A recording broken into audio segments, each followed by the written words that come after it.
Marco Mouli, surnommé le roi de l'arnaque, est l'un des principaux acteurs de la fraude à la taxe carbone, une escroquerie qui a coûté près de 283 millions d'euros à le accent aigu TAT français.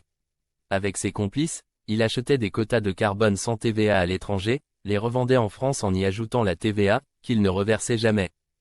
Condamné en 2016 à 8 ans de prison, Marco Mouli a continué de fasciner par son mode de vie extravagant et son charisme.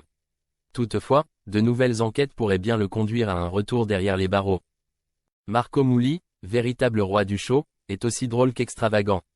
Chacune de ses apparitions télévisées est un moment de télévision déjanté, donnant lieu à des séquences lunaires.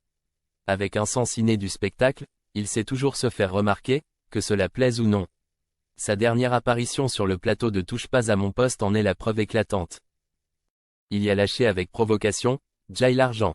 Le pognon, je l'ai caché, mais je l'ai fabriqué en travaillant. Avant d'insinuer, non sans humour, que les chroniqueurs Gilles Verdez et Jean-Michel Maire travaillaient pour lui. Ces frasques médiatiques continuent de déchaîner les passions, renforçant son image d'arnaqueur aussi flamboyant que controversé.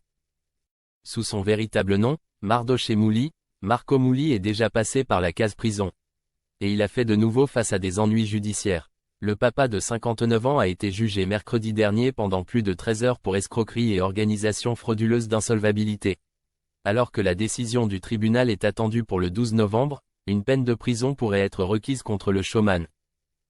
Le parquet a souligné la recherche d'appauvrissement constante de Marco Mouli, qui aurait volontairement évité de générer des revenus saisissables, empêchant ainsi le remboursement de ses dettes judiciaires. Comment ? Tout simplement en réduisant ses droits d'auteur dans des contrats d'édition, en dissimulant des revenus issus de son activité d'influenceur, et en créant une société sans activité réelle, la SASI Trade. Les dernières enquêtes n'augurent donc rien de bon pour l'arnaqueur médiatique.